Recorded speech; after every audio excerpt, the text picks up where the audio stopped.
Now we are supposed to move to the next part, that is the automatic signaling and the principle of interlocking, and therefore further we'll move to the chapter number 7, that is modernization of the railway tracks. Excuse me sir. Hello. Sir sir आपकी आवाज clear नहीं आ रही sir. आवाज clear नहीं आ रही? जिनको आवाज clear नहीं आ रही, what you can do is you can like log out and try to log in again.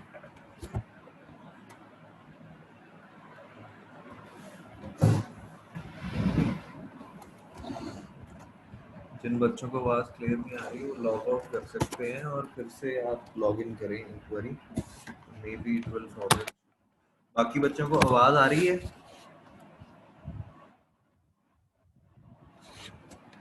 Yes sir. हाँ जी सर आ रही है, लेकिन थोड़ा डिस्टरबेंस आ रहा है बैकग्राउंड से. चलो what you can do is कि आप ना अपने हेडफोन्स आप लगा लें. If you don't have your headphones, kindly put up your headphones, so maybe that will solve the issue.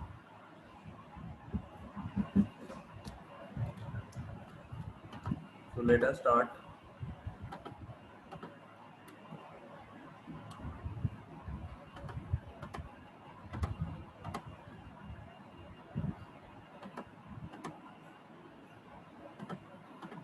Now what we have is we are to study about automatic signaling.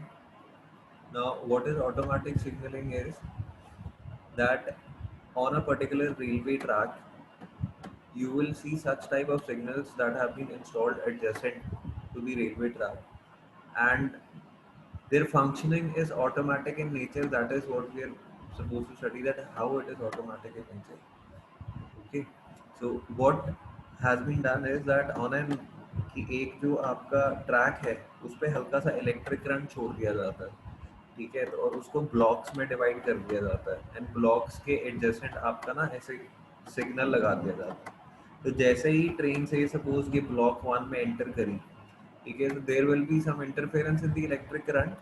तो यहाँ पे क्या होगा कि यहाँ पे सिग्नल जो है वो रेड हो जाएगा, ठीक है, मतलब पीछे से जो भी ट्रेन आ रही है वो ट्रेन ये वाला ब्लॉक एंटर नहीं कर पाएगी, बिकॉज यहाँ पे ऑलरेडी एक ट्रेन है. तो जैसे जैसे ये ट्रेन आगे चले जाएगी फिर वो वापस जाके ग्रीन हो जाएगा, ठीक है. इस वे में ये जो ऑटोमेटिक सिग्नलिंग है ये काम करती है.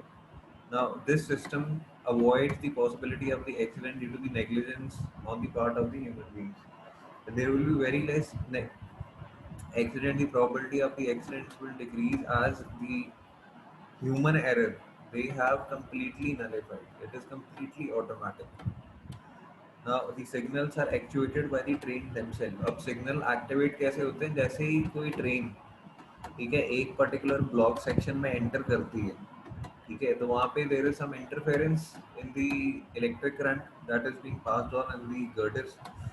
So what happens is when there is interference in the current, so उसका मतलब क्या है कि ये सिग्नल ऑटोमेटिकली जज कर लेते हैं कि इस ब्लॉक में ट्रेन है, ठीक है, तो वो पीछे से कोई ट्रेन अंदर इस ब्लॉक में आने नहीं देते. Now the train can follow each other between the two stations, ठीक है.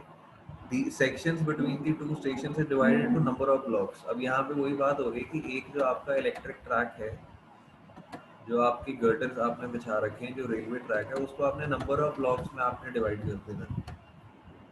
An electric current is conveyed through the electric circuited track, and eventually once you have divided all these into blocks and you have installed these automatic signaling adjacent to the block, so what eventually you will do is कि इन girders में आपने हल्का सा electric current छोड़ देना.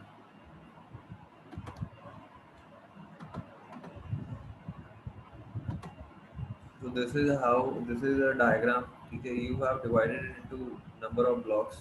So this is one block that they have shown, and what eventually you will do is that you will supply very less amount of current into these particular tracks.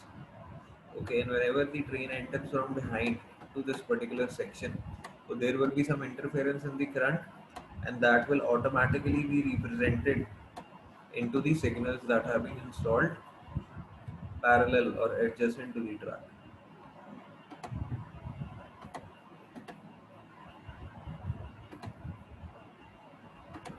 then you have is that when train enters a particular block, the electric current puts the signal at the danger position for a particular block until the train has gone nearly 2 blocks ahead. कि वो क्या कह रहे हैं कि तब तक आपका एक पर्टिकुलर ब्लॉक का सिग्नल वो डेंजर पोजीशन पे रहेगा जब तक वो जो ट्रेन उसमें से है वो 2 ब्लॉक आगे ना चली जाए। ठीक है, जब तक वो 2 ब्लॉक आगे चली जाएगी, ठीक है, when the train has moved 2 blocks ahead, then only this will turn into green, then only means the train from behind can enter this particular block. Now the further advancement in the automatic signaling in which the use of the electric fittings with the wheel brakes of the locomotive. Now what has been done is that along with automatic signaling, there has been a type of brakes that have been put up in the locomotive itself. So how it would function is that if in any case the driver has failed to act according to the signal, if in any case the driver has failed to obey these signals, okay, what eventually will happen is then these brakes are automatically applied by the locomotive itself, depending upon what is the signal.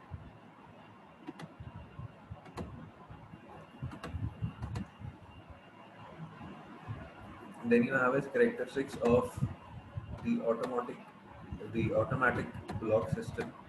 Now, the movement of the train is controlled by the stop signals, which are operated automatically by the passage of the train past the signal.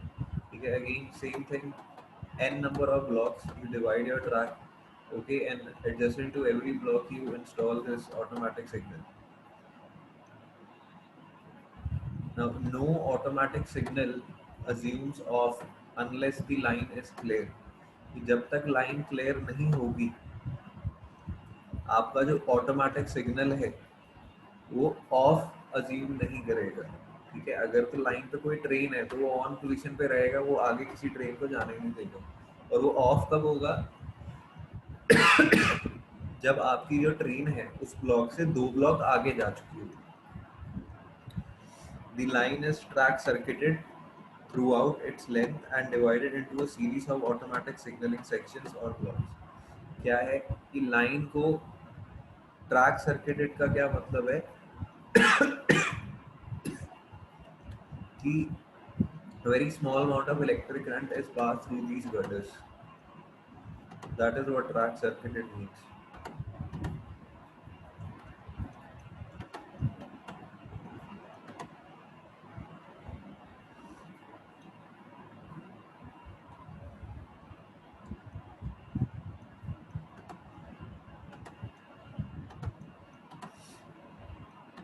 Then further what we have is that what is the working procedure? What is the working procedure of the automatic signaling system? ठीक है जी, so इसमें आप देखेंगे in the working procedure of the automatic signaling system. So what you have is you have this automatic clock system. Now in this what they have done is they have divided your railway line into number of blocks. This is block section 1, block section 2, block section 3. Okay, and adjacent to each and every block section at the starting, they have installed an automatic signaling system. Alright, and the first point that they are saying over here is that before entering any section, all the signal lights in normal condition, they are green. Okay, when they are green, when the train is at position 1, train has not yet entered into block section 1, so all the signals that you will see over here, 1, 2 and 3, they will be green. Okay, because वहाँ पे कोई train है नहीं तो वो green signal थे। So when the train enters the first block section BS1, block section 1, the signals are actuated and the green light at A disappears. कि जैसे ही ट्रेन 1 जो है यहाँ पे एंटर कर गई, ठीक है, eventually what will happen is अब ट्रेन की पोजीशन क्या आ गई है? ट्रेन की पोजीशन 2 पे आ गई है। तो यहाँ पे क्या होगा? So this will turn into, see, the green light at section A, it will disappear and the red light will appear. तो green बंद हो जाएगी और red यहाँ पे on हो जाएगी automatically. Thus the entrance of train in block section A. ठीक है? Now what will eventually happen is जब ट्रेन अंदर मूव कर गई है ब्लॉक सेक्शन की, ब्लॉक सेक्शन 1 की, यहाँ पे ट्रेन मूव कर गई है, तो पीछे से कोई ट्रेन नहीं आ सकती क्योंकि यहाँ पे जो सिग्नल ग्रीन था वो रेड हो चुका है, ठीक है। उसके बाद आप देखेंगे when the train enters the block section 2 the green light of B turns into red and the red of A turns into yellow. यहाँ पे क्या होगा कि जब ट्रेन ब्लॉक सेक्शन 1 से ब्लॉक सेक्शन 2 में आ गई है, eventually what will happen is कि यहाँ पे जो ग्रीन सिग्नल था वो क्या हो जाएगा, वो रेड हो जाएगा, और यहाँ पे जो रेड सिग्नल था वो अब येलो हो जाएगा। येलो का मतलब proceed cautiously at a lower speed. Now eventually what will happen is, just a minute,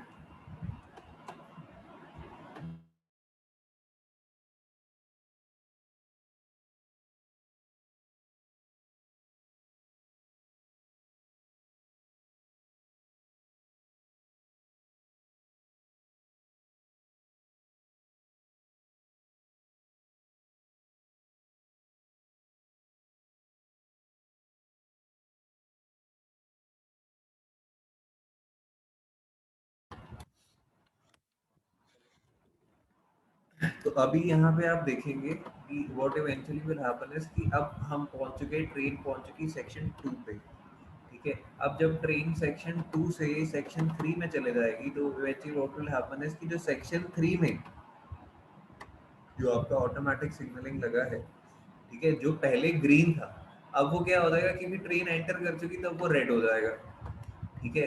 B में क्या होगा, जो रेड था वो येलो हो जाएगा, ठीक है जी। और यहाँ पे क्या होगा, सेक्शन ए पे जो येलो था वो वापस से ग्रीन हो जाएगा। ट्रेन जो है वो 2 ब्लॉक्स आगे जा चुकी है, तो इसीलिए जो सबसे पहला वाला ब्लॉक है, ठीक है, वो फिर से अलाउ करेगा ट्रेन को एंटर करने के लिए। यहाँ तक समझ आ गई सभी को? This figure is clear to everyone? Yes, sir. Yes, sir. Yes, sir. चलो आगे। यहाँ पे वो क्या कह रहे हैं, now these lights now indicate that another train cannot enter the block section 2। ये this everything I have explained, इसको पढ़ने की फिर से जरूरत नहीं है, तो आपको फिर से मैं एक बार समझा देता हूँ।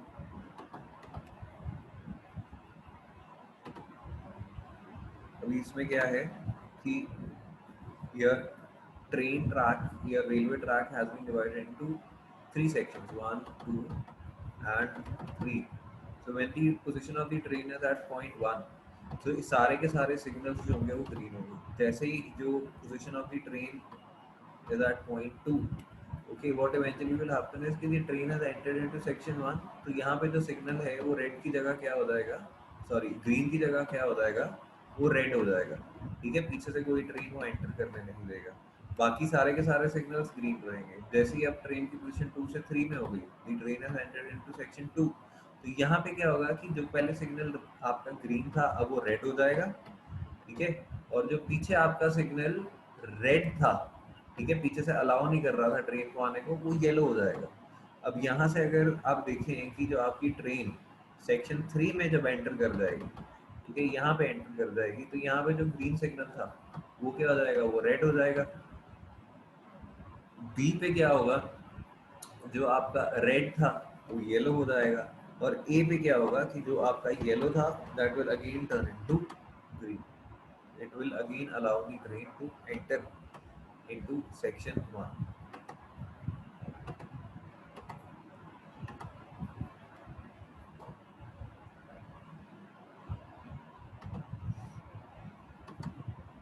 we have आगे देखी, we enter into the next topic of interlocking। we are supposed to first discuss the principle of interlocking। what is interlocking? I'll just define कि it is defined as the technique achieved through mechanical or electrical devices that prevent the conflicting movement through an arrangement of the tracks such as junctions and the crossings। so what is interlocking? In interlocking what you have to do is that your signals, okay, and your points and crossings, they are to work in one sync, okay, so they are to work in one sync and to achieve one aim, that the track is already laid for the train. It is already decided where the train is supposed to go. ठीक है, it is defined as the technique achieved through mechanical means, ये जो आप points and crossing की mechanical movement करते हैं, and electrical devices जो आपके signals होते हैं, that prevent the conflicting movement through an arrangement, already उसको arrange कर देंगे. ठीक है, there are multiple signaling system when you enter into a particular platform. ठीक है, there are multiple points and crossings when you enter into a particular platform, but how does a train operator know where he is supposed to enter? ठीक है, the track is already laid for him, it is already decided कि ये जो train आ रही है इसने platform 5 पे या 10 पे या 11 पे या 1 पे यहाँ पे जाके रुकना है इसने. ठीक है, and how is that possible? It is possible only through the interlocking that have already been done for the train.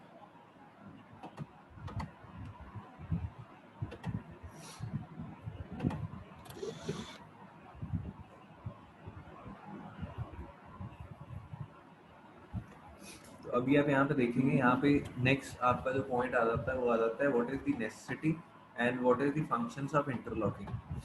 So it must be impossible to take off a signal for approaching train unless the route which the train is taking is properly set. ठीक है, आप तब तक एक train को green signal नहीं दे सकते जब तक जो ट्रेन पीछे से आ रही है उसका पाथ कि उसने कौन से पाथ की तरफ जाना है वो इवेंचुअली आपका सेट नहीं है. ठीक है, तब तक आप उसे ऑफ पोजीशन पे नहीं लेके जा सकते.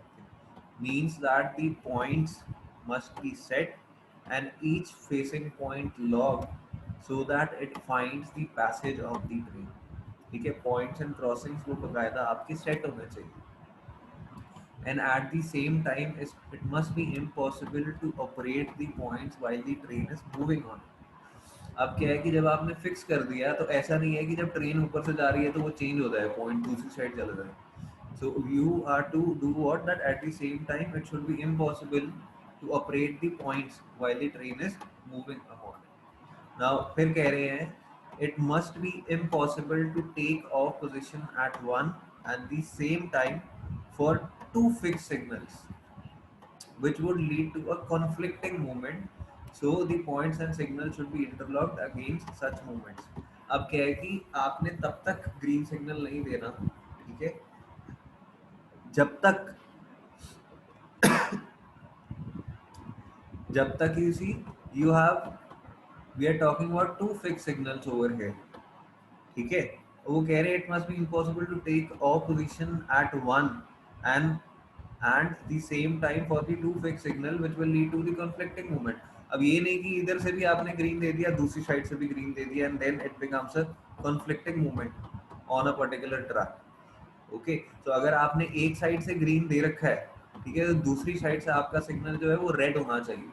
ठीक है, दूसरी साइड से आपकी ट्रेन नहीं आनी चाहिए. It is necessary that the levers operating the points and the signals should be interconnected in such a way that they can be pulled only in a particular sequence and can be put back in a particular sequence. You would have all seen that whenever you enter a particular railway station for example, तो कुछ ही दूरी पहले ना एक block बना होता है, एक बिल्डिंग बनी होती है, उसमें सारी लेबर असेंबलीज होती हैं. ठीक है, कौन सा पॉइंट हमने किधर करना है, अगर ट्रेन ने प्लेटफॉर्म 10 की तरफ जाना तो हमने किस हिसाब से पॉइंट्स एंड क्रॉसिंग्स की असेंबली करनी है. ठीक है, so what they are saying is that all these levers through which these points and crossings are to be operated, okay, so they should have a sequence.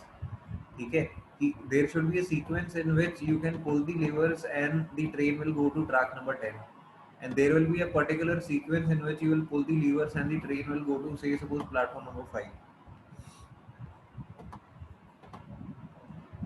Then you have is the routes for when the points are set and the signals taken off position should be clear of any obstruction.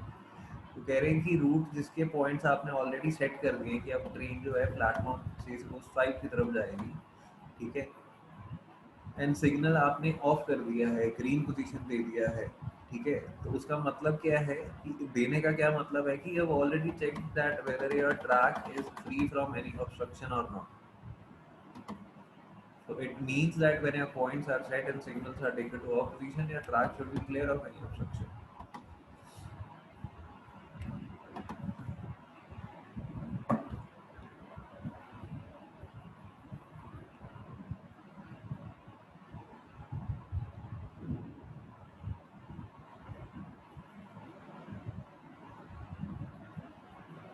ठीक है जी, आगे चले। Okay, sir. Yes sir. Sir हाँ बोलो। Sir वो first slide में था सर, जब रेड सिग्नल होगा तो ब्रेक ऑटोमेटिकली लग जाएगा, हाँ, तो वो वो उसका इंटरकनेक्टेड, सिस्टम कैसा होगा? It is a interconnected system. अच्छा। उसमें योर ट्रेन की brakes are linked to the signalling system okay. in each and every bogie. Okay sir, ठीक है सर। Okay, so this till this point, it sums up your chapter number 6. Now we would be moving to chapter number 7. So chapter number 7 is modernization of the railway tracks. So this is the last chapter that you have for your railway tracks.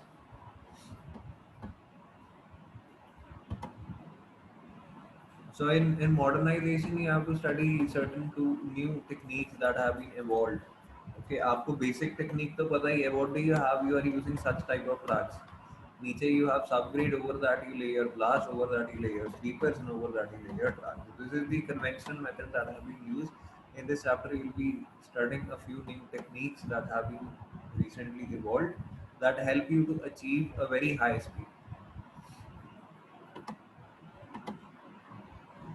So here you have is modernization of railway tracks. Introduction is that the basic aim of modernization or modernizing the railway track is to move more and more passengers and good traffic at a higher speed safely and economically. Modernization का यहाँ पे क्या मतलब बता रहे हैं that you eventually want to take more people and more goods from point A to point B at a higher speed. ठीक है, and on the higher speed you eventually also want to be safe and you want to achieve that higher speed at a lower cost, should be economical.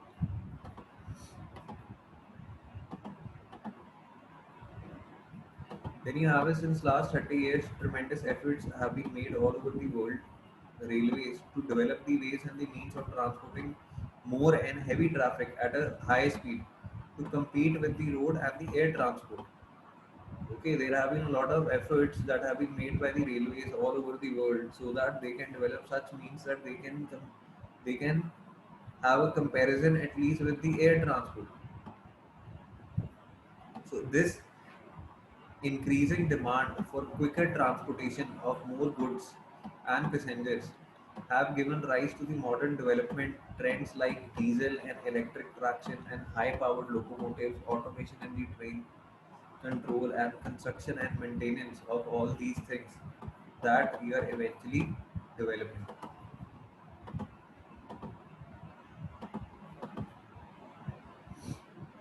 Now, then you have it on Indian Railways, the maximum permissible speed of the broad gauge system has been increased up to 130 kilometers per hour, and this speed is further to be increased to 160 kilometers per hour in near future. If the suspension system of the rolling stock, that is your entire train, that includes your locomotive, wagons, and coaches, is of better type and track maintenance of slightly higher standards, then a reasonable level of comfort and stability can be attained at a higher speed. So in India, what you would have seen is the maximum speed that the trains can achieve is 120 to 130 kilometers per hour, that to express trains. Okay, and here they are saying that they are putting a note to it that if you have a particular set of suspension system in your rolling stock and you have a very high precision maintenance that is being carried out of the railway track, then you will be able to achieve higher speeds, and plus that you will be also be able to achieve comfort and stability on those higher speeds. Then you have is the further increase in the speed coupled with the high and heavier traffic make it important for better track standards. The tracks have also to be, ये नहीं कि सिर्फ speed बढ़ाने में लगे रहो, locomotives में लगे रहो, ट्रैक का भी कुछ करना पड़ेगा आपको. Now improve design of the rolling stocks and the locomotive. The track standards have to be changed if you want to achieve higher speeds. The design of the rolling stocks have to be changed. The design of the locomotive and the propulsion power that you are using has to be changed in order to achieve high speed. Many of the advanced railways of the world, like the Japanese National Railway, French National Railway, etc., are already operating at the speed of, you would have seen the example of bullet train. Already, like they have been achieving very high speeds, up to 250 to 300 kilometers per hour on certain sections of the track.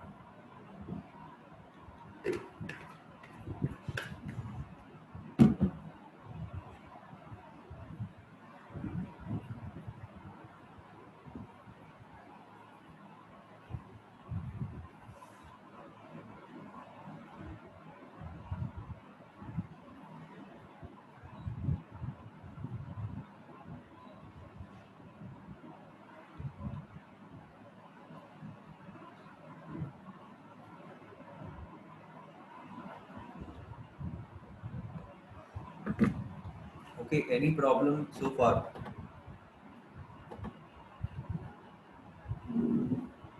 Acha, Abhi, like today, what we'll do is that I'll be forwarding you assignment number 2.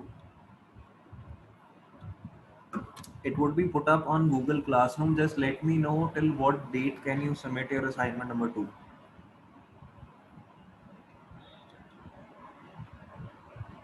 Today is 27th. Friday. Friday तक आप submit कर देंगे सब?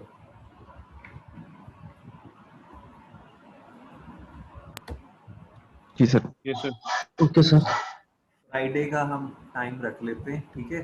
सो Friday before 4 in the evening you can submit. Okay, so I'll forward you the assignment number 2.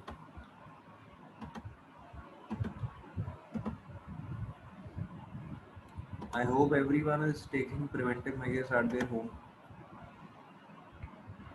Yes sir. चलो जी, आगे बढ़ते हैं.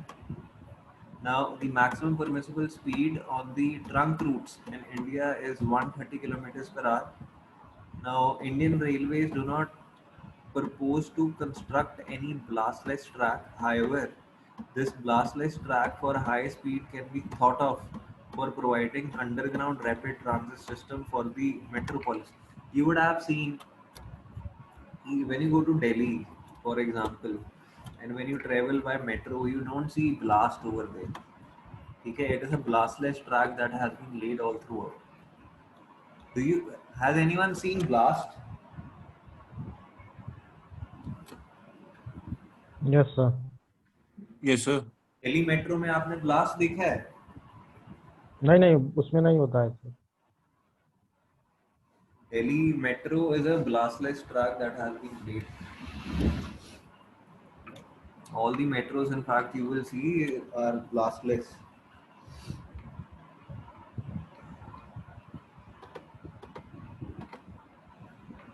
But sir, so without blast, how will load will distribute? The load is distributed through the thickness of the subgrade that is prepared, the slab that is being laid at the bottom. If you see this picture, this is a blastless track, and you have a specific thickness of cement concrete that has been laid below the tracks over which your tracks have been fixed.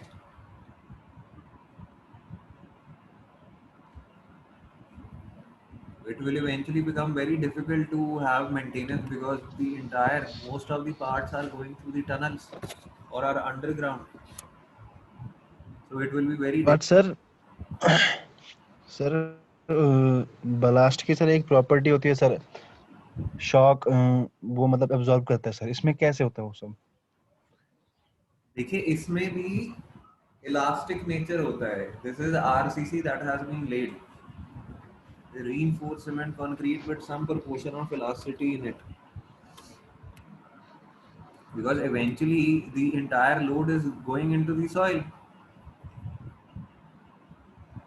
Blast की वो property होती है, but if you will see that the entire portion is either underground or inside the tunnels, so if you'll be using blast, the maintenance will become very, like, what do we say, rigorous. You will have to maintain it again and again.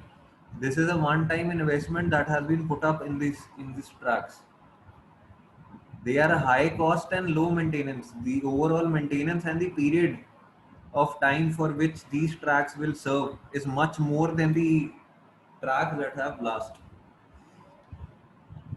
अब जितने भी metros देखेंगे, जहां भी metros देखेंगे, it is a ballastless track that has been made.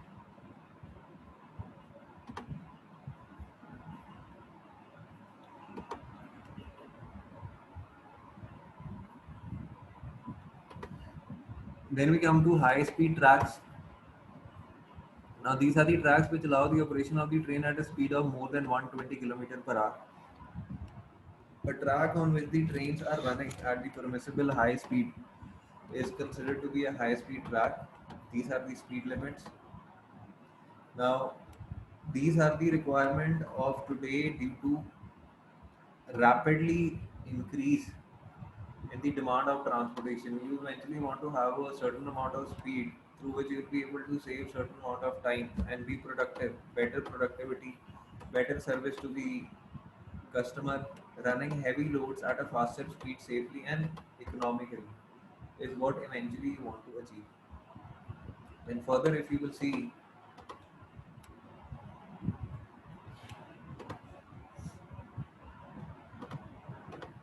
so this they have given that in India till Feb 1969, the maximum permissible speed on the broad gauge track was limited to 100 kilometers per hour. Today, the maximum permissible speed on the main routes is 130. To attain a still higher speed in order of say 160 to 200 kilometers per hour, the track standards, design, and the construction maintenance they have to be upgraded to withstand the effect of high speed and the track structure. एक और चीज, on a track that is made up of glass, it becomes difficult to like have speeds, higher speeds. So for that you will have to change the track structure as well. You will have to go into glassless track because it will provide more stability to your particular rolling stock to attain higher speeds.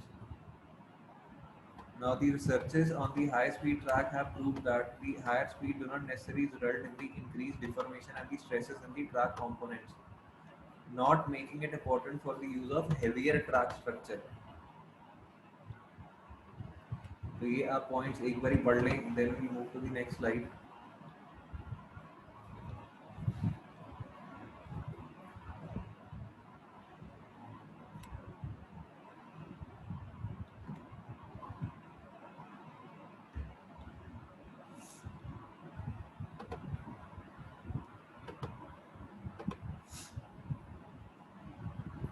अभी की classification आ गई है. Two different categories in which the high speed tracks have been classified. One is a high speed that you have already studied, one is a super high speed. Now, where the speeds are over 120 km per hour and up to 250 km per hour are known as high speed tracks, and super high speed is where the speed are over and above 250 km per hour.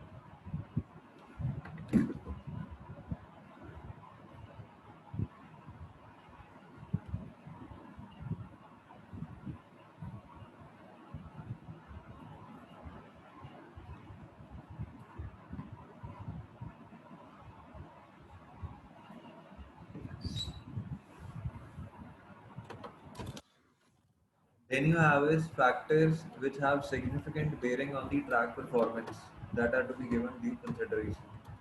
अब उसमें सबसे पहले track irregularities के बारे में बात कर रहे हैं that if you have certain type of track irregularity that will result into pitching, rolling and bouncing and lateral oscillations of the vehicle known as the parasitic movement which are not required.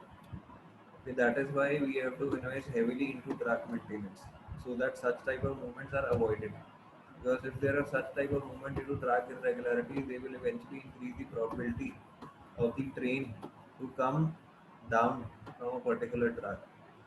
The various pressure and the stresses are created due to resonance between the frequency of the application of the load and the elastic oscillations of the track structures as a whole and its component. So whenever there will be movement,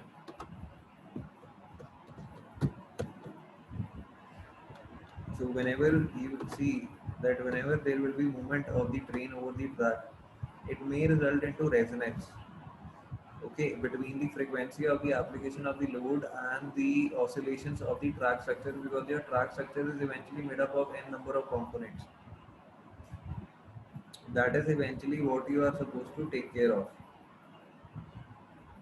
Resonance, I have written it below that when an object vibrating at the same natural frequency of the second object forces the second object into the vibrational motion,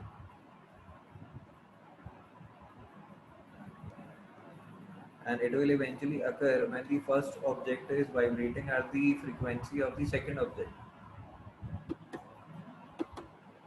Then you have this note that is written over here that investigations onto the existing broad gauge routes in India clearly reveal that train can safely run at a speed of 120 km, provided from here note starts that the parasitic movement of the vehicles are checked by keeping high maintenance of the track and using a well-designed and maintained rolling stock. For achieving higher speed more than 120 km per hour or so, it is recommended to modernize the track in view of the structural requirement, geometric requirement, and maintenance to the close tolerance and safety. That if you want to achieve speeds more than 120, 130, or 150 km per hour, there have to be changes to the track as well as your rolling stock as well.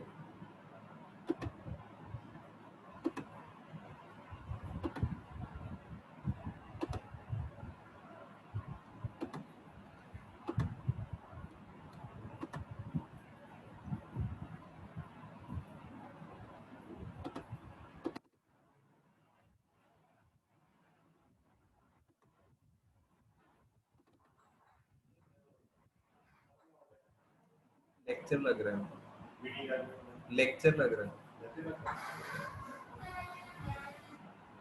हाँ जी now we move to the next part.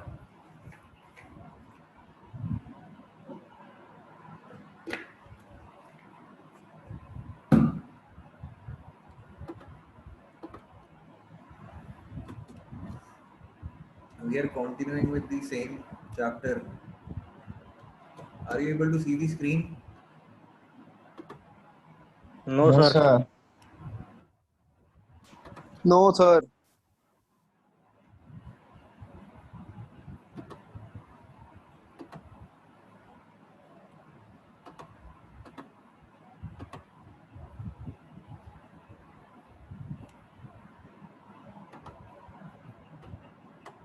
Now we move to the next topic, that is improvement in the existing track for high speeds.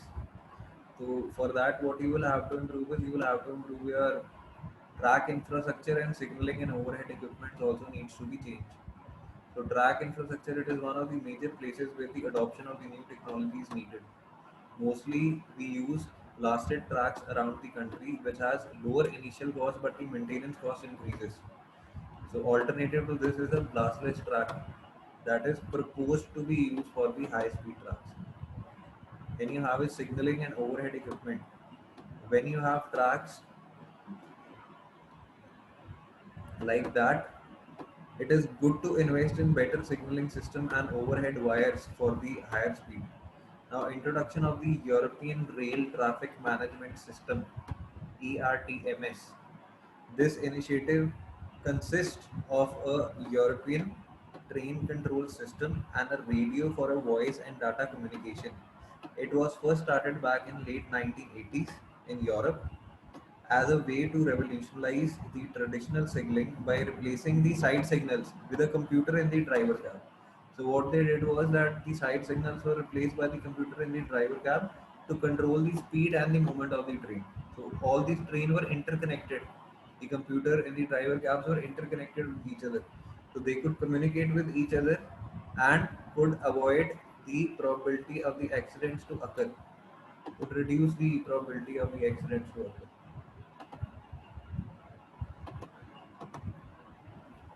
Then you have is usage of EMU. EMU is what is a electric multiple unit. Is a multiple unit train consisting of self-propelled carriages. Means जितने भी उसमें डब्बे लगे होंगे वो self-propelled होंगे using electricity as a source of power. Now an EMU it requires no separate locomotive. अलग से लोकोमोटिव की आपको ज़रूरत ही नहीं है. हर एक डब्बा जो है वो बिजली से ठीक है वो चल सकता है. It is self-propelled. As electric traction motors are incorporated within one or number of the carriages. The advantages of EMU train set type trains are that they are faster, they are more powerful, have faster acceleration, braking, better aerodynamic stability and safety, far better overall efficiency. This we are only talking about the EMU, the electric multiple unit. The train sets running at the top speed of 160 km per hour with their faster acceleration and deceleration can save around 4 to 6 hours on Delhi Mumbai Rajdhani. This is a comparison that they have given. On Delhi Mumbai Rajdhani, making the journey 10 to 12 hour overnight one. Okay, this is that if you are using such type of technology, so your eventual speed from 120 or 130 will be upgraded to 160, near about 160 kilometers per hour. And you will be eventually, what if you're increasing the speed, you will be eventually saving upon the time. Then you come to the next type, that is your blastless track. A blastless track or a slab track है क्या? नीचे तो कुछ नहीं है, नीचे तो सिर्फ एक सीमेंट कंक्रीट की स्लैब डाली हुई है. is a type of railway track superstructure, ठीक है, subgrade के ऊपर, in which the traditional elastic combination of ties and sleepers and blast is replaced with a rigid construct of concrete or asphalt. So this is a picture, and this picture is of a blastless track. Then further you will see what?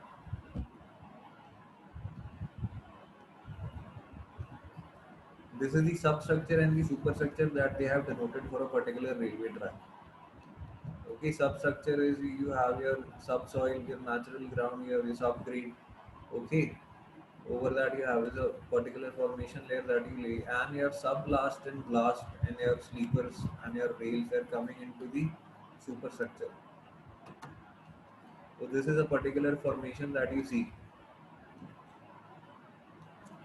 You have a particular cement concrete slab, reinforced cement concrete slab that is being laid, and in that you will see that your railway lines have been embedded in your cement concrete slab itself. Sir इसमें drainage में problem नहीं आएगी? Drainage में किस वे में? अगर हम blast या सबग्रेड यूज करें ना तो जो वेस्ट वाटर होता है सर वो नीचे चला जाता है सॉइल में. इसमें साइड में चला जाएगा. The drainage is provided on the sides. Eventually you will have to give some number of slope on the side. पानी तो इकट्ठा नहीं कर सकते, तो उसके लिए आपको स्लोप देनी पड़ेगी.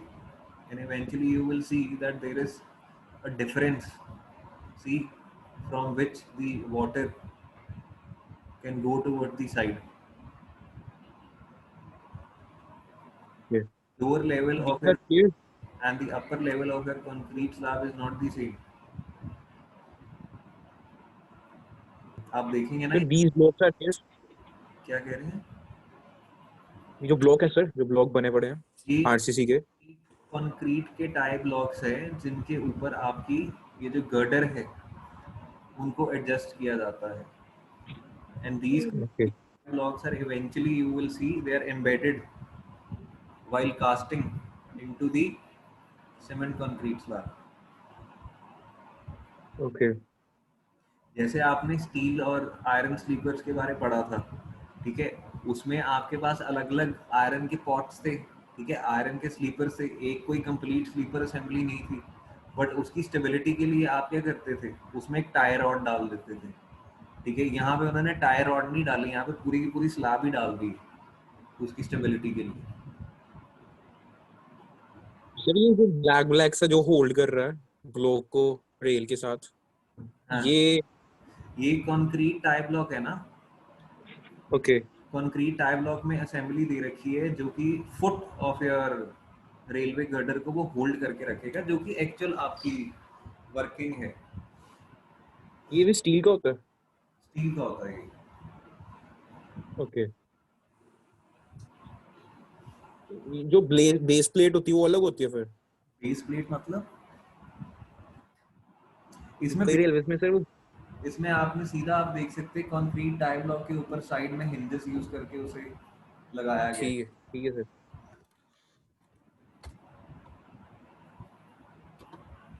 So in a blastless track, the rails are rigidly fastened to a special type of a concrete tie slash sleeper that are themselves set in the concrete. That is what we were talking about. The blastless track therefore offer high consistency in the track geometry, the adjusting of which is not possible after the concreting of the superstructure is done.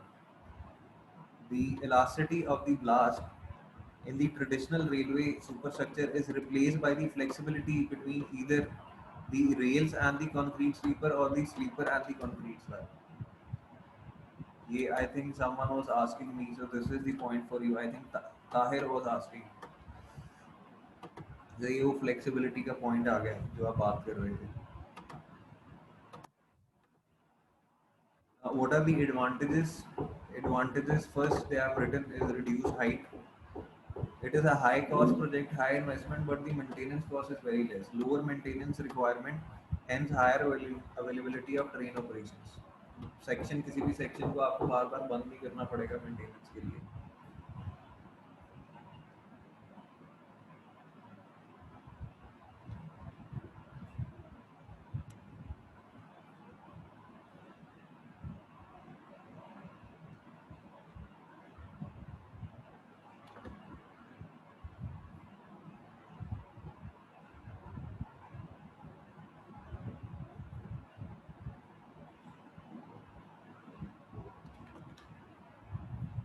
ठीक है जी, आगे बढ़ते हैं हम.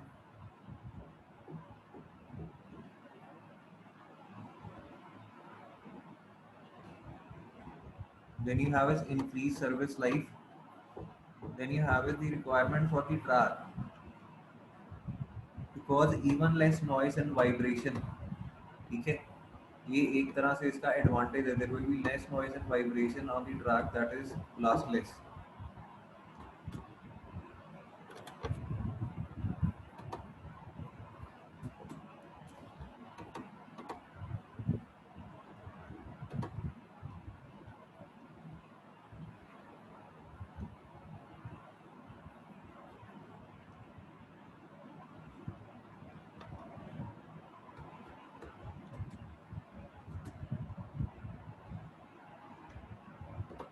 फिर आप आगे देखें कि सबसे बड़ा डिसएडवांटेज क्या है कि उन्होंने हाईलाइट ही कर रखा है कि जो आपकी कॉस्ट ऑफ कंस्ट्रक्शन है, just because you are going into reinforcement concrete, your sleeper and tie blocks are also made up of concrete, so eventually it will be a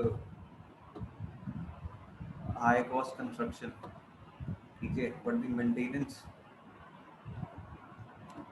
will be on the, what do we say, the lower side.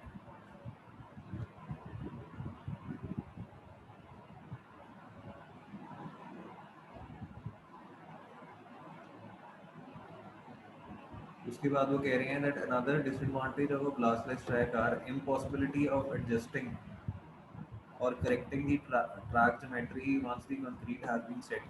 जब भी concrete set हो गया फिर आप अपना जो gauge है वो उसको सेट नहीं कर पाओगे. जितने भी आपने सेट कर दिया सब हो गया. Higher noise emissions and longer repair times when the concrete slab is damaged. जब भी आपकी स्लैब कहीं से डैमेज हो जाती है then you will have to face higher noise emissions and longer repair times will be required because eventually आपको एक एक टाई ब्लॉक कंक्रीट में से निकालना पड़ेगा.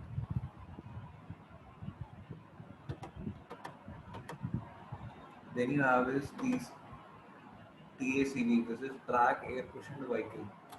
ठीक है, this is a new technology that has been developed over recent years. तो इसमें you would have seen the what do we say hovercrafts, आप सभी ने देखे होंगे मूवीज वगैरह में, ठीक है? तो the same principle has been opted over here.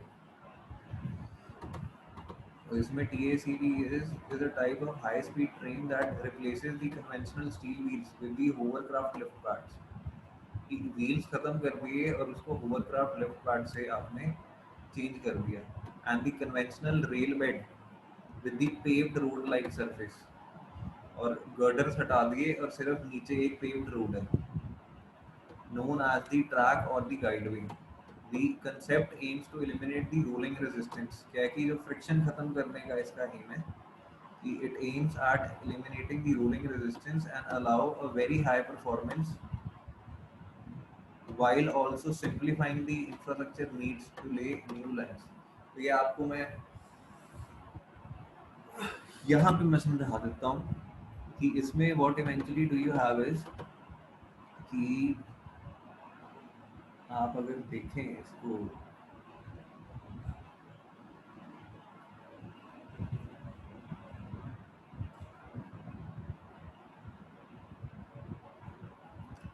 ये आपका हो गया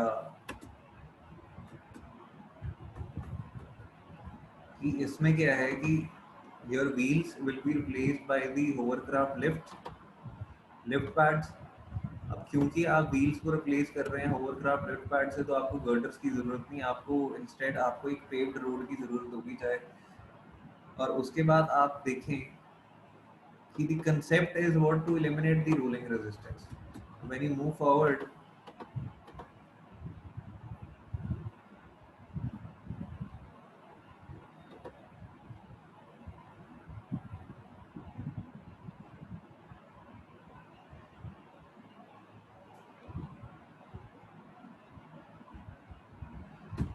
linear motors are electric induction motors that produce motion in a straight line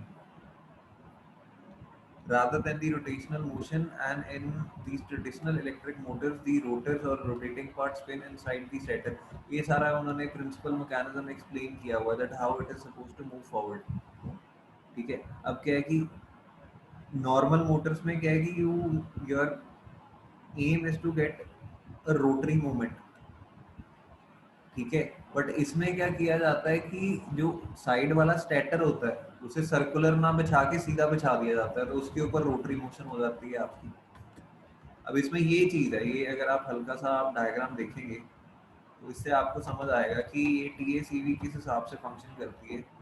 you see कि आपने सारी की सारी जो ट्रैक्स हैं वो आपने ख़त्म कर दी और आपने क्या किया कि गाइडवे बना दी है, ठीक है? नीचे आपने सपोर्ट कुशन दे रखा है, होवरक्राफ्ट लिफ्ट पैड दे रखा है, ठीक है? और साइड में आप देखेंगे आपने ये हल्की सी ये रेल लाइन दे रखी है जो आपने गाइडवे बनाया है, ठीक है?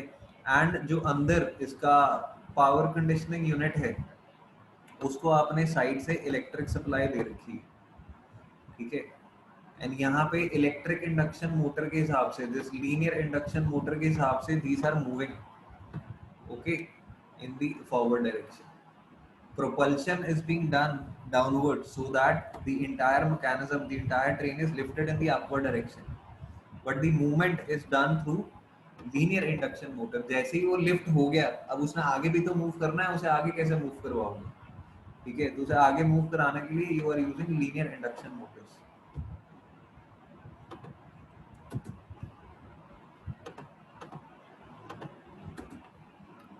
So these are different types of guideways that have been shown.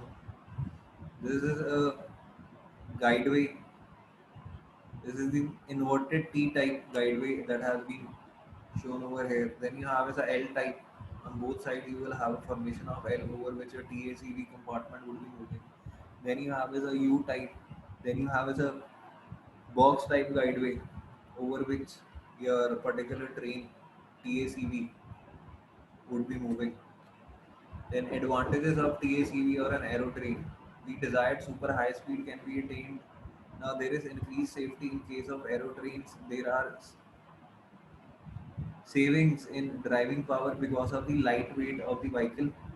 It ensures better comfort to the passengers just because the rolling resistance is nullified. No noise is caused.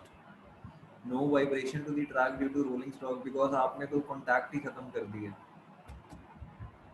Then you have is maglev trains. This you would, some of you would have seen in Discovery or Nat Geo about these trains.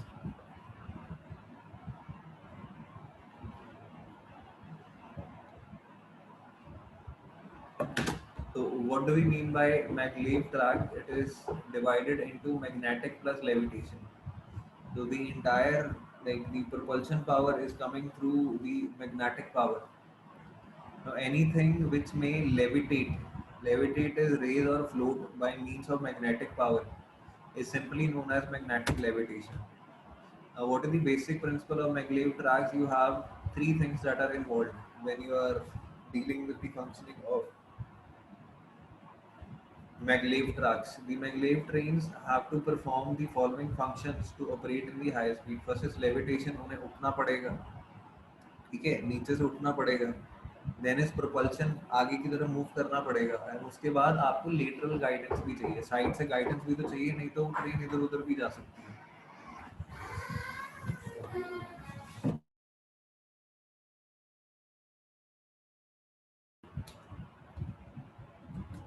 अभी आगे क्या है, एक एक करके इन्होंने यहाँ पे आगे समझा रखा है.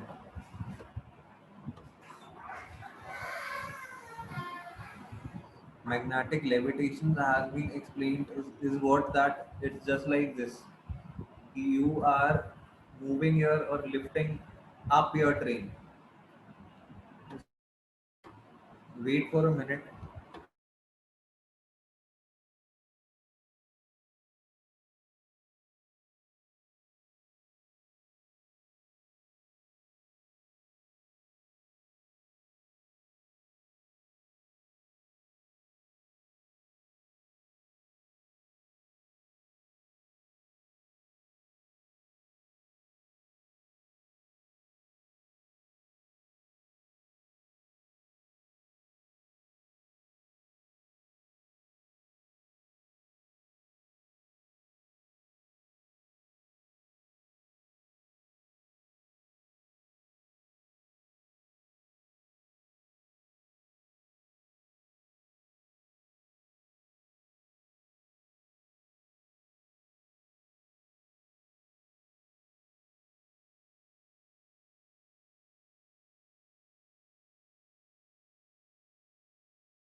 Then when you move forward, then you have as propulsion.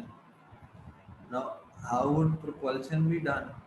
Now, you will see over here that an alternating current is run through the electromagnet. Side में क्या है कि electromagnets लिए होते हैं, and alternating currents उसमें से वो भेजते हैं, ठीक है. And alternating current is run through the electromagnetic coil on the guide walls of the guideway.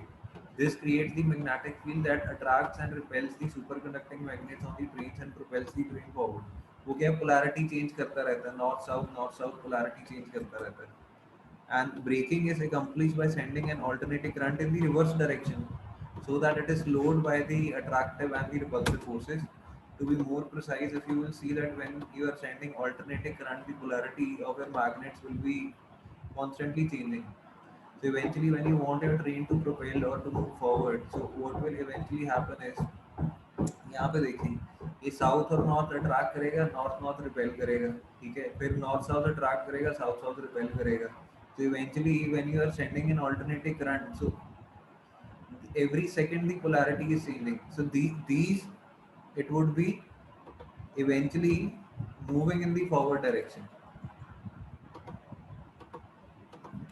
This is what you have. Step one is what? That this is the position of your magnets. Okay. So this is attraction, this is repulsion, attraction, repulsion, and so is the case over here. Okay. So it will be moving. Eventually, when you move to step two, you will see that here, due to the alternating current that you are passing through your electromagnet, the polarity now has changed. ठीक है. अब उसको आगे move करने के लिए आप फिर से देखेंगे कि नॉर्थ जो पहले यहाँ था वो इधर शिफ्ट हो गया, इधर साउथ हो गया. यहाँ से फिर again attraction, repulsion, and same is the case over here. So it will be moving in the forward direction.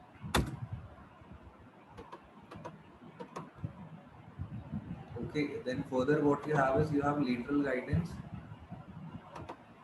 When one side of the train nears the side of the guideway, कि मतलब जब train central orientation छोड़ के अगर side में चली जाए, the superconducting magnets on the train induce a repulsive force from the levitation coils on the side closer to the train. कि जो अब guideway बना हुआ है, ठीक है, उसमें क्या है, train का purpose क्या है कि it should be centered along a particular guideway, means side में हल्की सी clearance होनी चाहिए, ठीक है, बट अगर वो एक साइड को चले जाती है तो उस साइड में रिपल्सिव फोर्स आ जाती है and it brings back the train into the original position because side में भी इलेक्ट्रोमैग्नेट्स लगे हैं.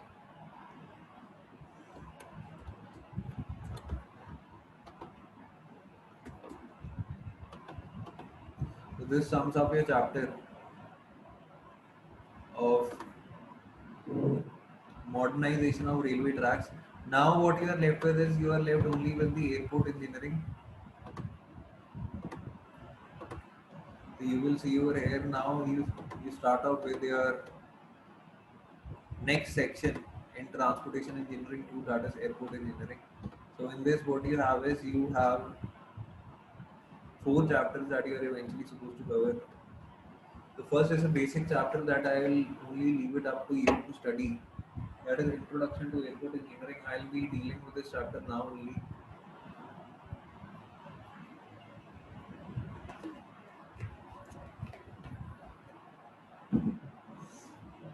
In this you will be studying about the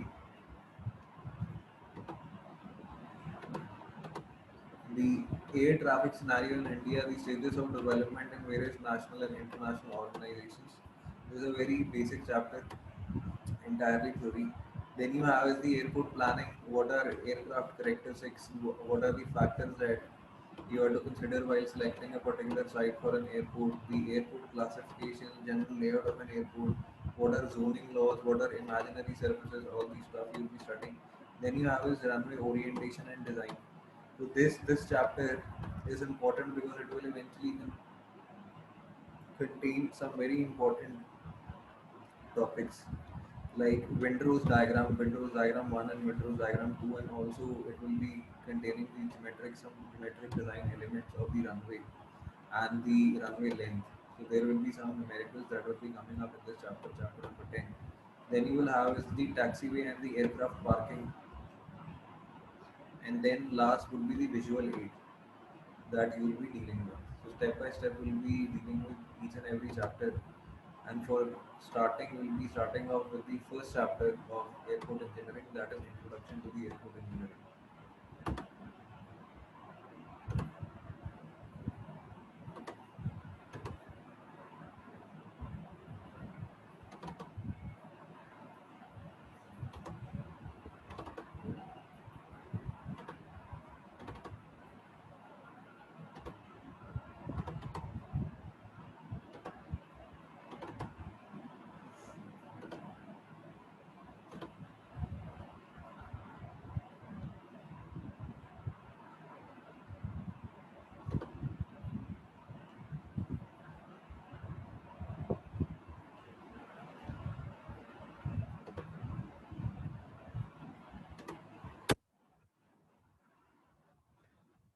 Can everyone see the slide?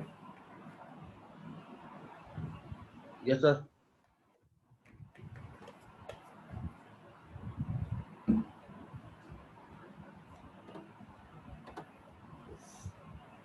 Now we'll be starting off with the chapter that is introduction to your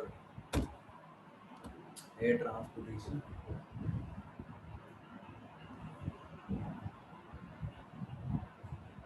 इसका क्या है कि इसका मैं आपको सिर्फ एक ओवरव्यू दूंगा, ठीक है, because this is entirely theory, nothing much to be explained.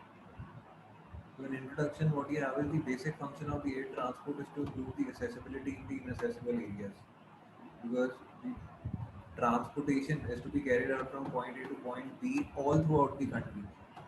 Okay, so there would be some inaccessible areas only air transport, through air transport you can reach those inaccessible areas. Now all the areas are not always connected by the road and rails, and in that the air transport comes into action. The air transport will always provide a continuous connectivity over land and water. Means you don't have to change. If you are moving over land and then over water, you don't have to change your medium of commute. It does not require any change in the instrument as required in the road as well as in the rail transportation. And in case of emergency situation, air transport is considered to be the best because it is the fastest of all the transport means that we have. Saves productive time as it is faster. Saves productive time spent in the journey as it is considered the fastest mode of transportation. Less time would be taken to travel from a particular point. Increases the demand of the specialized technical skill workforce. Only specific people can be considered to be fit for working in the airports or say suppose for flying the planes. So air transport will also help in economic growth by increasing the tourism. It eventually helps if you have a very well established air transport mechanism. You are said to be economically flourished in a particular area. Heavy funds are required not only in the construction but during the operation phase also.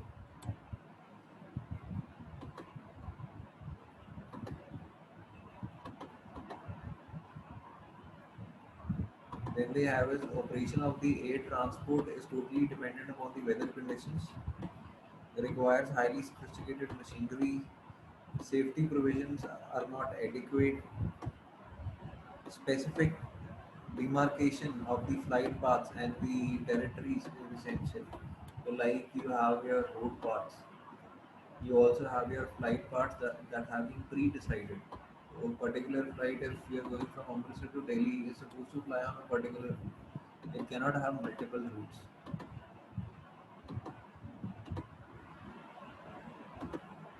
Then you have is development of the air transportation.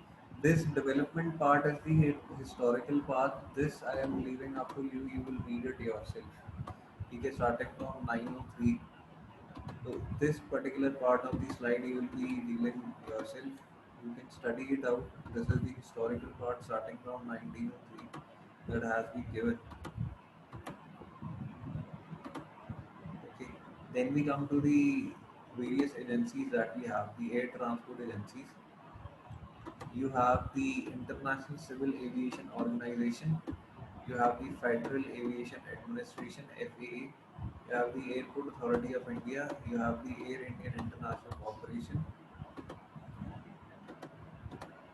then you have the Indian Airlines Corporation.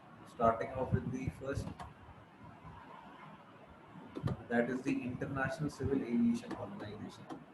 Now, this was established in 1994 as a result of the Chicago Convention. There was a meeting held in Chicago through which this particular International Civil Aviation Organization came into existence. It is headquartered in Montreal, Canada. The organization is made up of assembly, a council of limited memberships with various subordinate bodies and secretary. The assembly is composed of all the representatives from all the contracting states, those who are running the airlines. The council, the governing body which is elected by the assembly for a 3-year term and is composed of 36 states, 36 members.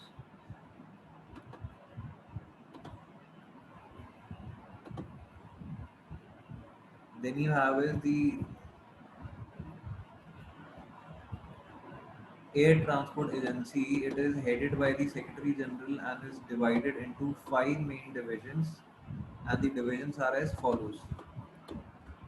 ये जो आप देखेंगे International Civil Aviation Organizations, 5 various different parameters that it is taking care of. Air Navigation Bureau आ जाएगा उसमें, ठीक है.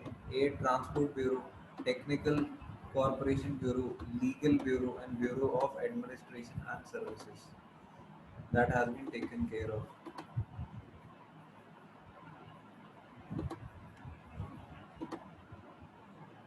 Then you have is the aim and the objective of ICAO, that is the International Civil Aviation Organizations, are to develop the principles and the techniques of international civil navigation and to foster the planning and to develop the international air transport so as to ensure the safety and orderly growth of the international civil aviation throughout the world.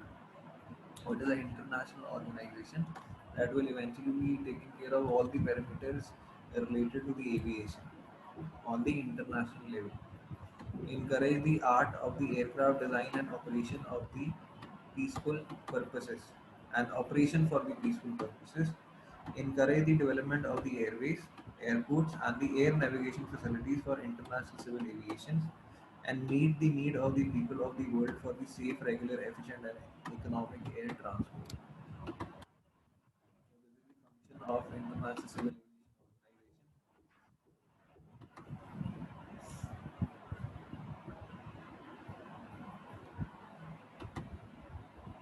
Then you have as ICO aims and objectives.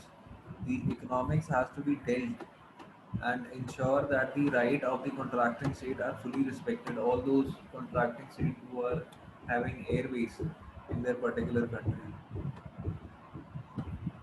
A fair opportunity to operate international airlines means all the contracting states should have fair opportunity to operate international airlines. Avoid discrimination between the contracting states.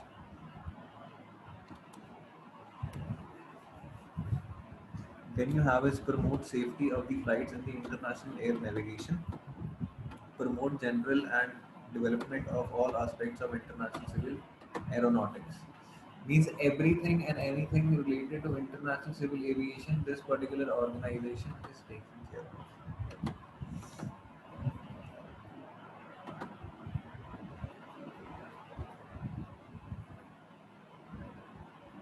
Then you have is that this organization was established with some strategic objectives for a period that is a 5 year time period, that is from 5 to 10 is given to you, like safety to enhance the global civil aviation safety, security, environmental protection, efficiency, continuity, to maintain the continuity of the aviation operation and rule of law.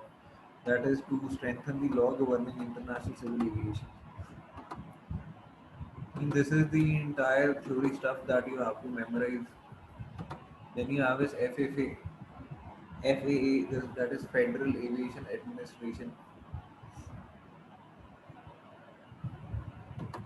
initially known as Federal Aviation Agency, perform the following function: encourages the establishment of civil airways, landing areas, and other air facilities.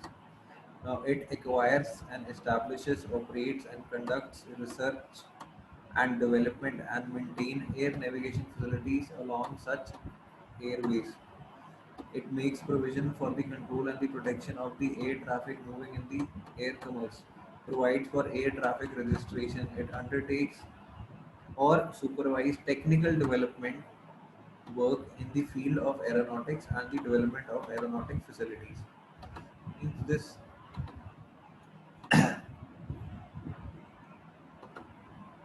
now it prescribes and enforces the civil air regulations for the safety standards and includes, so these are certain things that are given that it includes.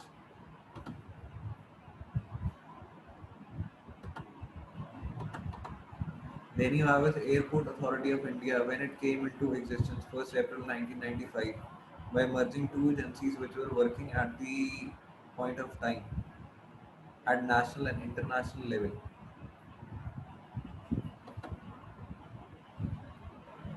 So Airport Authority of India manages 132 airports in the country, and out of these 132, 17 are of international category that are providing international flight, 89 of domestic, 26 are civil enclaves, means under military control. Then functions आ जाता है, airport authority of India का क्या function है inside India. It controls and manages control and management of the Indian airspace extending beyond the territorial limit of the country as accepted by ICAO.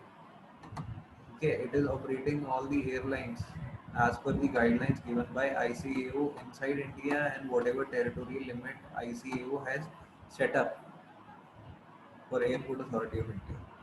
Design and development, operation, maintenance of international and domestic airport and civil enclaves inside the country, construction, modification, management of the passenger terminals, development and management of the cargo terminals at the international and domestic airport. So these are all the functions.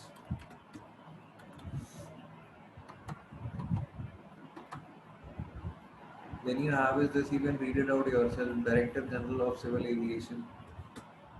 What are the responsibilities?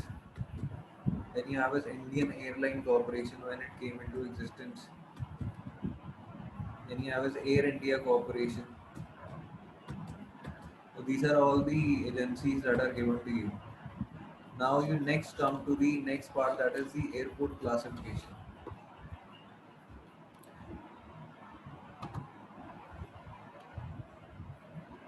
This is the part of the next chapter, the airport classification.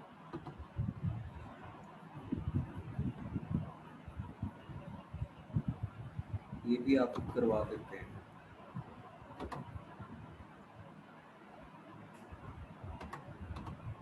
Now, the main two organizations which are been working in the area are ICAO and FAA, and therefore the classification of other guidelines are coming from these two organizations only. Now, airport classification on basis of takeoff and landing. उसके लिए क्या है कि airport classification, if you have to classify it based on take off and landing, how do you classify conventional take off and landing airports. अब उसमें क्या है, runway length की आपने क्राइटेरिया पकड़ लिया है. Runway length is more than 1500 metres. reduced takeoff and landing airports, reduced RTOL, reduced takeoff and landing airport, runway length varies from 1000 to 1500 meters. Short takeoff and landing airports, the runway length is from 500 to 1000 meters. Vertical takeoff and landing airports, operational area is defined in terms of square meters. Okay, and that is 25 to 50 square meters generally used in the operation of the helicopters. ठीक है, जिनकी vertical takeoff and vertical landing होती है.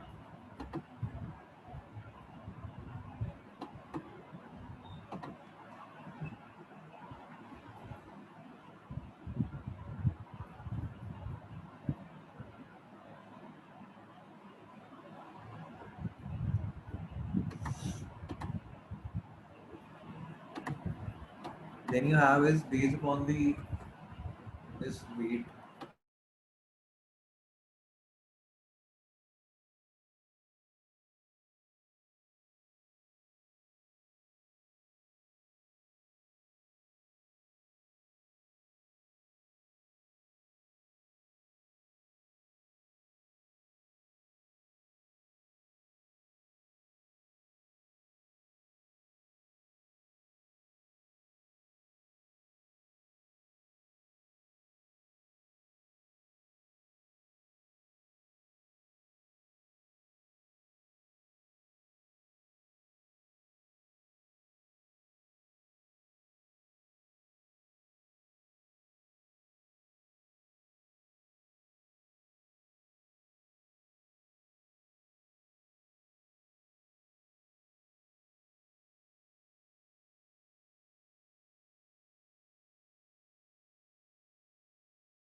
Next you have is based on the geometric design. Now ICAO classification system में employs aerodrome reference code, and it consists of two things. One is the length of the runway available, classified using the code number ranging from 1 to 3. Then you have is aircraft wingspan and the outer main gear wheel span, classified using letter A to E. अब आप आगे table में देखेंगे, this is the aerodrome reference code. You have code number 1, 2, 3 and 4. Okay, aeroplane reference field length less than 800 meter, 800 meter up to but not including 1200 meters. 1200 meter up to means lying between 1200 and 800 meter, 800 meter and over. This is the field length that is given to you. Then you have a code letter A till F. Now that is based upon wingspan and the outer main gear wheel span. Now wingspan जितना होगा उसके हिसाब से उन्होंने reference बता रखी है, जैसे A है up to but not including 15 meters, 15 metre से लेस. फिर B है 15 से 24, 24 से 36, 36 से then you have 52, 52 to 65, 65 to 80. And then अब दो चीज़ें इसमें आप इंक्लूड कर रहे हैं, एक तो code letter A B C till F जो है कोड एलिमेंट 2 है एरोड्रोम रेफरेंस कोड का, उसमें आप outer main gear wheel span भी आप इंक्लूड कर रहे हैं. जो आउटर मेन गियर होता है, जो व्हील्स होते हैं, ठीक है, उनका व्हील स्पैन कितना है, less than 4.5 metre, 4.5 to 6, 6 to 9, 9 to 14, and then you have is 14 to 16.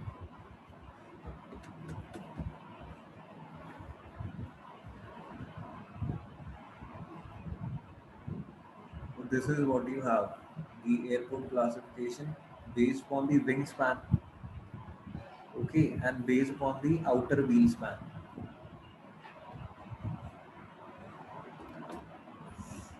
Then you have is FAA Federal Aviation Administration classification, वो पिछली ICAO के हिसाब से थी.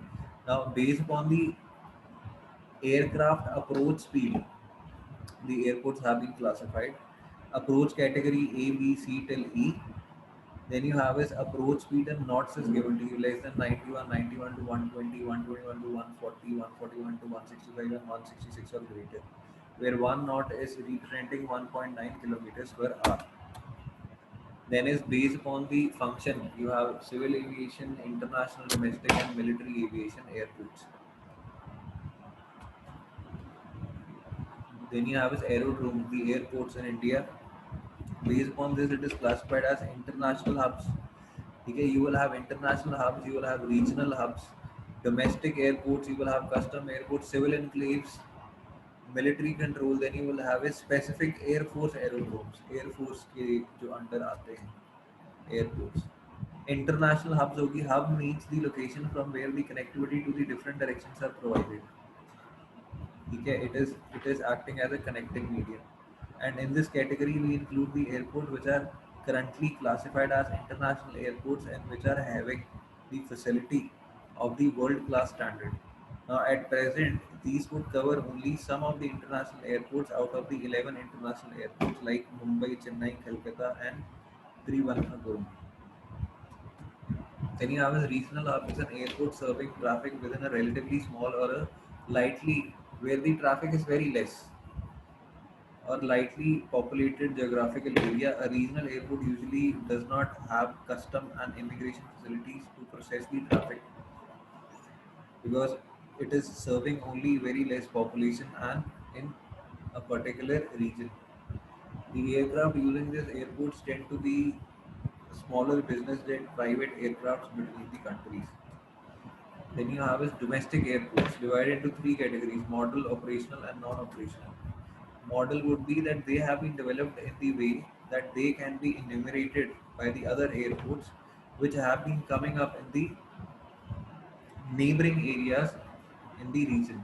Model is that they can be incorporated amongst themselves along with the neighboring area.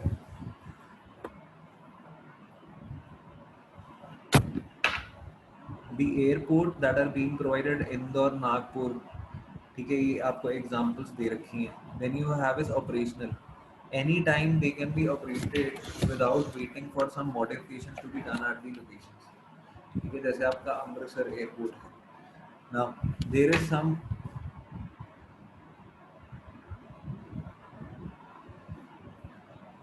now,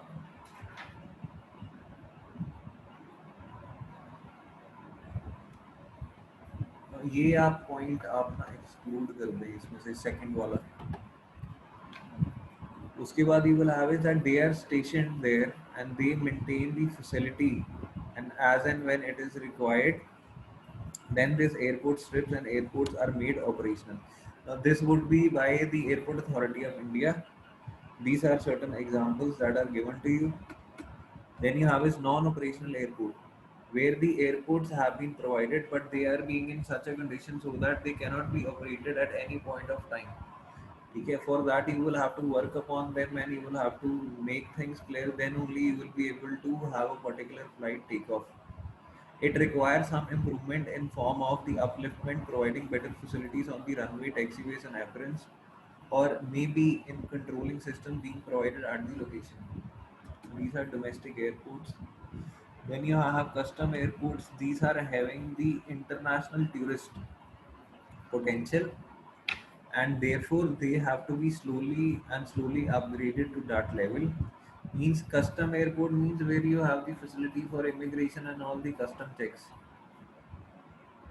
Now airport being provided at Jaipur, Calcutta, Agra, Gaya, now they are all custom airports, and they are the locations basically of having the tourist potential, where you have maximum tourists visiting. Then you have a civil enclaves at defense. These are the defense airfields. And then you have is इसमें civil enclaves में भी दो तरह के हैं. One is operational, one is non-operational. Then you have is Air Force aerodromes, Air Force airfields that are specifically under the Air Force of India. You see, this sums up partially. अगर आप देखेंगे यहाँ पे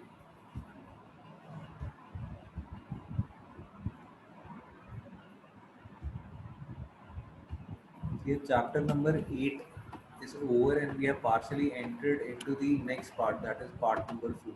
So now you are only left with 4 chapters that are to be covered. Eventually very small, will not take much time to cover all of these chapters. So these will start out with the next lecture whenever we have.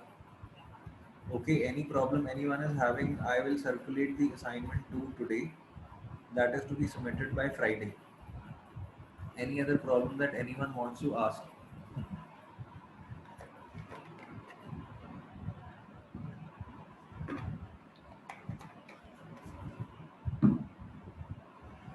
Any problem anyone is having that you want to ask? Should I end the lecture?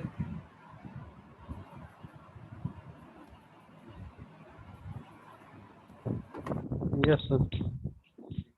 Thank you everyone for attending the class. Kindly submit your assignment by Friday till 4 in the evening.